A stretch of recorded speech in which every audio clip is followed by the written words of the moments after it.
was night and I was completely jet lagged. I'm Michelle. And I'm Joy. I live in the US. And I live in England. And we were across the world on a mission.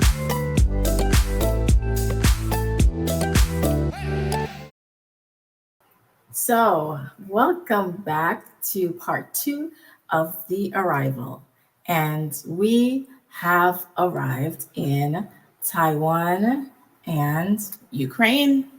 Yes, it's day 1. Literally, we have touched down, and I am feeling just the atmosphere of difference. Like even the wind and the breeze is different. The air feels a little bit heavier, but there's just a lot to see. So I remember leaving Hawaii and getting to Taiwan and thinking, wow, this place is so different from anything I've ever seen, because I had spent most of my upbringing in the islands in the Caribbean.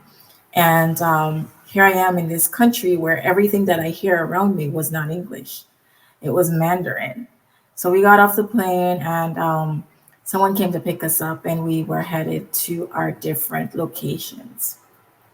For me, when I arrived at Boryspil airport in Kiev, I was greeted by a search, actually. I was searched when I got there. Well, it was fine because obviously there wasn't anything, in my case really to talk about. It was just a lot of stuff. Like I said, with all my suitcases and everything like that. So it was quite daunting for me somewhat, because they were very, it's very official, and it felt kind of strange being searched, a little somewhat uncomfortable, or I would say intimidating, if you like.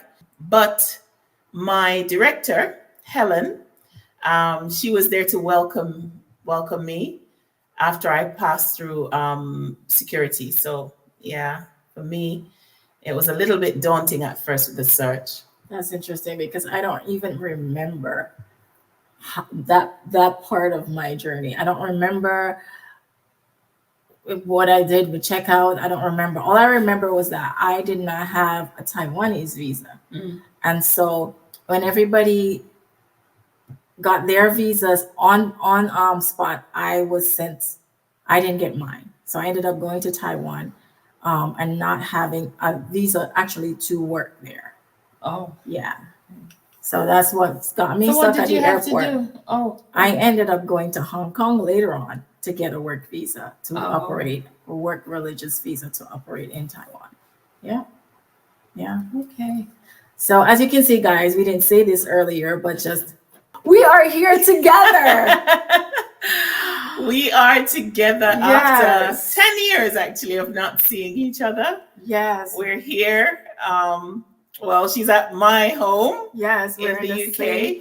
So it's such a joy. It's honestly unbelievable. Yeah, she's here. So USA comes to England and we are here together, and we are recording together for this session. So just to continue about our arrival. I got to Taiwan and it was pretty late. I remember it being late. And I remember me being sent to a town called Kaohsiung. And in Kaohsiung, there were 2 other teachers, one an American teacher, and then a teacher that actually I grew up with, who she later met in the Ukraine. So I was sent there. I got upstairs, my luggage, and guys, I was tired because it was night and I was completely jet lagged. Nighttime in Taiwan means daytime in the islands in the Caribbean. Yes, I was coming from Hawaii, but at the same time, I'd only spent 5 days in Hawaii. So I'd been going through jet lag like crazy. So I went straight to bed. What was your first? So my arrival was in the daytime, maybe early afternoon. I was greeted by my director, Helen. her husband wasn't with her at the time, but there was someone else who was driving. I think she hired a taxi to come and get us because the school didn't have, transportation. So we went back to, I believe it was the schoolroom before I went over to my apartment, because my apartment at the time when we came was literally maybe 8 or 10 meters from the school. So it wasn't far at all. So we went to the school. I was greeted by the secretary at the time and her husband, which was helping her with different stuff. He couldn't speak English at the time, but he was obviously wanting to learn as well. So we were greeted by them, and I believe there was another teacher there as well, but Ukrainian teacher, because we had teachers that spoke the language that would teach grammar, because we were, conversational English teacher at the time. So that was my greeting. It was a warm So this was greeting. in your apartment where you would stay? No, this was in the school office. So you went directly from the airport to the To school? the school office, yes. Wow. It wasn't school. There was no school going on, you but they just had a went there. little something for me in Oh, the a welcome. office, like a welcome. Ah, It okay. wasn't, I told you we didn't have an orientation of any sort, but it was like a formal welcome to the school. Yeah, wow. So it's interesting because you got there in the daytime, so you were like you had to hit the ground running. I got there at night. At least I could go straight to bed. I took a shower, went to bed, and then I woke up the next morning and I looked through the window and I saw a building right next to the building that I was in, and that I was on the fourth or the fifth floor of the building that we lived in. Mind you, I'm coming from the Caribbean, and I grew up in a house. Mhm. I never lived on first, third, fourth, fifth floors. I lived in a house. So it was very interesting to me to look outside the window and just to see another building right, up in the air next to you. Um, but I was like, oh, exciting, anyways. So I got ready and I went outside my room and I met the other teachers that would be at the same school. We all live in the same apartment building. Wow. So they gave me a little bit of heads up as to what was going to happen. This is our schedule. This is what to look out for. And then I said, okay, and I headed out with them. I don't remember exactly if I headed out with both of them or one of them. Might have been just one, just a girl that was there. There was a boy and the girl, and we were in the same apartment building but different apartments, and we headed out, went straight to the school. So you had your own apartment.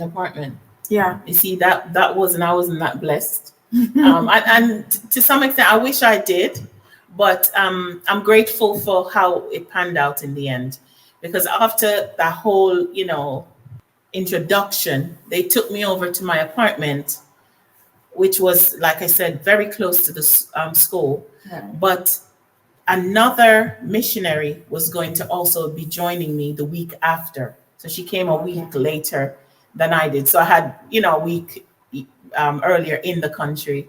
So she was from Tennessee, Okay. Katrina, and she was my roommate, was going to be my roommate. Mind you, I'm coming from Jamaica. Yes, we were used to having Caucasians in Jamaica. We have all sorts of people in Jamaica. But to actually live with, a stranger, if you like, it was quite weird, to be honest with you, quite daunting at the beginning. I wouldn't say weird. It was, daunting because you don't know what to expect, Different. right? Yeah. Because you've never lived with another person in another culture. And obviously things are new for you. But yeah, I was a bit nervous as to what was going to come when she arrived, because they told me obviously that another missionary was going to be joining us. So basically it was only going to be me and her for that period, that first year that I was there. So yeah, when I got to my apartment building, however, I have a story. When I got to my apartment building, I was blown, was blown away. It was different, just like you were saying, Michelle, that the height of the building in Jamaica, we're used to houses, space around the houses, and all of that. And then here am I in this apartment. I think I was on the fourth or fifth floor of Oh, this, that's of this crazy. apartment building. And we had to climb the stairs because there's no lift. There's no lift in this Yeah. this apartment block. And it was interesting. Everything that you bought, you had to trek up the stairs with. My bags, my suitcase, everything, they had to take it, trek it up the stairs. But it was really daunting. It was different. The heating, I saw for the first time, I saw heating like that. They told me Yeah, that because it we was don't need pumped. heating in the Yeah, islands. it was pumped with hot water because in their Mhm. system, which I believe when you compare it with here, it's very good because when wintertime sets in, the house I noticed remained warm. I wasn't Listen, we were in Ukraine where we have sub temperatures. I was in temperatures like minus, I think minus 26, 27 Wow. was my highest, or 28, so Wow. to speak. Yeah. Sometimes it dropped minus 30 something in the night, though, when we're sleeping. But I was in sub temperatures. But the thing is, I've never, felt that cold to my bones like I do here in England than I did over there. And their system was pumped with hot water. So Helen was, talking to me about the whole system and how it was going to be, because obviously it's towards the end of August that I got there, and the cold season was going to come on for me, and we from the Caribbean would feel it even more faster than When you're they not would. used to Yes, when it. they're When not you're not used to used to it. it. But Yeah. something happened to me actually on my first, my second, and third night that I'm going to share in maybe the next video. But yes. So I know we've been talking, and I'm talking about two places.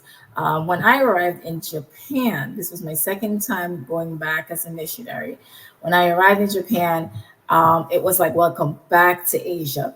It wasn't too, um, it wasn't too like brand new for me, because I've been there before. But there is an air around Asia for me that I can sense when I am in Asia. There's something about the air that you just feel. It's usually very humid and hot and kind of sticky-ish. So you felt that air as I got into Japan as well. And when I got into Japan, someone came pick me up, and I went directly to the school. I got to Japan in the daytime, and I went directly to the school. I met with the secretary just like you did, and then she showed us our apartments. In Japan, we weren't in an apartment building. In Japan, we were in a house. The first place was a house. Okay. And I just remember having to take off my shoes before I entered the house, and having to right at the doorway they had like this closet for shoes and sandals. So you put on your slippers. So you have house slippers that you put on, and you go into the house and you put your shoes in the closet space. Okay. I remember like having my roommate there already, and figuring out which rooms we wanted. It was an older house, and it was owned by the school and the church. So we had that space in place for us to use. And they had blankets, heating blankets. They had a heater that was propane, I think it was, or kerosene oil heater. Oh. So does it get cold? Yes, in Japan it gets cold. In Taiwan, it does get cooler, but not as cold as Japan. Japan, it actually snows as Snows. well. Okay. Yeah, it snows in Taiwan, but only like in the mountain peaks and stuff like that. So Japan was a whole different thing altogether. But it was nonetheless. So is it just different? Was the fascinating. culture different in terms of, okay, so you said you had slippers and you had to take your shoes off and so on. What was it like in Taiwan? In Taiwan, we didn't have any of that. So what's the culture like? In the culture in Taiwan, once I got there and I got to the school, it was very much, they weren't as focused on I guess the hygienic part when it comes to taking off your shoes, but we had our apartments as well, and we were in control of our apartments. whereas at the school you walked in with your shoes. Okay. You know, Also, even in the schools in Japan, you in had to take your Taiwan, shoes off. even in the schools Is in it? Japan, Oh you would wow. take your shoes off. You would wear these slippers that are provided for every building that you went into that was not like a public building. Wow. Even church, when we went to church, Mhm. you had to take your shoes off and wear Okay. slippers to go into the church. Oh wow. Japan was Wow. just like one of the cleanest places I've ever been to. Mm. Yeah, and so that's what we did when we went to That's Japan. cool. And with Taiwan, when I left my apartment to go to the school, then I was hit with all the smells of street food, Chinese, Taiwanese street food. As we walked to the school, I just remember that because there was food everywhere, Mm. and it just smelled like Chinese food, and it just smelled like all this aroma just coming at you. Mhm. And I just remember just hearing a lot of the language, people talking around you, and you're like, I don't know anything that they're saying, but it is very interesting. And I'm like, I can't wait to see somebody can, teach me Yeah. more. Yeah. Yeah. It's the same for me as well. I felt a little bit intimidating, intimidated, I should say, when I got to Russia and hear them speak. I'm like, I'm going to have to learn this language. I'm going to have to understand this. It was quite different from anything I'd ever heard before. In the Caribbean, you studied Spanish and French at school as one of the two main languages at school, but in high school, but nothing like what I'm hearing. It was strong, and Far. it was very aggressive, if you like. There's an aggression to it, but it wasn't. When you learn it, you realize it's not. But it was quite harsh, and I'm thinking, what is this? They have I remember too, when them talking to you, they would say, they would answer you like in English. They would say, for example, I say Michelle, and you would say what. That's their way of saying. So in the language, it would be sto. When you call someone, they would say sto, right? Which would mean translate to what. So they would speak the same way to you in English, right, as they would in the language. And I was thinking, that's rude. How can I be talking to you? You're answering me what? Like that, yeah. But it's all these differences that you had to, get used to. Yeah. So Yeah. it's quite interesting with the language. When I heard the language, all I heard was that's what I heard. Yeah. I'm sorry, I'm not trying to disrespect anybody here, but that is all that I heard. But now that I've heard the language over a period of time, I know words and I What's can this? understand what they're Mhm. saying. But it's the interesting part. But yeah. So what? Yeah. Sorry. What lessons did you learn then? So lesson learned is that for me, I feel like it's like learning to respect differences and the importance of how God made us so different and so unique, but how important those differences are in our world, and just the role it plays in our lives. Um, the food was different, the scenery was different, the people were different. They looked at me differently because to them it was like, wow, you're different from us. My skin is different from their skin. Some folks would touch my hair to feel the texture of my hair, and they would, like, I remember walking down the street and people just pointing to, like, at me, like, look, that person is here, that because I'm different. But they were different to me too. And I just learned that there is so much beauty in our differences, and there's so much that we can learn from our differences.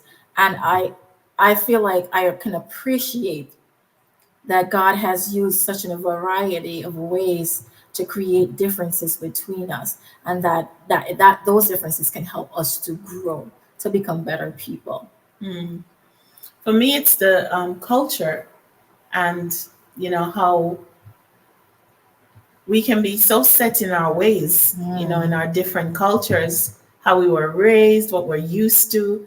even in our speaking, how we relate to, people in different situations. And it's just amazing that the lessons from that period of arrival, I knew it was going to be a little bit challenging for me because obviously the language I didn't speak. And you're quick to like focus on the negatives, isn't it? When you're faced with challenges, you look, at the negative, what you can't do really. But it's for me, the lesson is the Lord is able to move you through if you're willing to learn, if you're willing to adapt. The Lord really, wants to teach us how to adapt to certain situations. My mind goes back to even the story of Peter on the roof when he was hungry and he went up to the roof and he got that vision. And you remember the Lord had Cornelius coming to visit him, but he had no clue of that. And so the Lord had to reveal to him up there, what was going to transpire after. I wouldn't say I got that vision in terms of, what was going to be transpiring, but it's the willingness to actually see what the Lord is saying to you and how you need to respond, and be willing to, positively respond to change as well. There was a lot of things I had to adapt and to get used to, even with living with the person that came from Tennessee at the time. We had to learn how to, live together. Yeah, in one, even though we were there serving as missionaries, we had to get along in the same space. We had to, know when to clean and all those things. We had to learn our differences in terms of culture. So the Lord is willing to work with us if we're willing to. And I'm not saying it was perfect in the sense of not having conflicts and so on, but it's the willingness to, deal with the conflicts with the Lord. These things, you greet them with the Lord, because and this is what I learned too, no culture or no one culture is the right culture, if you know what I'm saying. The culture that is the only culture that's ever right is a culture of Christ. And so we may be from different backgrounds, but Christ is what makes us. You understand? Christ's culture is what we need to adapt to, because we're all raised the same. Me and Michelle, we used to have loads of conflicts. We still do right now, have conflicts because we're raised differently. But we have to find ways of, meeting on the common ground to be able to exist together, right? Compromises and all those things. So I had to learn. I had a lot of learning to unlearn, because in Christianity, being a Protestant, expecting the soon return of Christ and trying to draw others to Christ, you have to learn to meet people where they're at, Yeah, that's an important point that you made, instead of looking down on people or thinking of them as weird because they're different. That's not the way that God wants us to go. God has created us all. We're all his creation. And we need to just be open to our differences, our different cultures, our different races, our different ways of doing things, that's important. But yeah, so that was our arrival.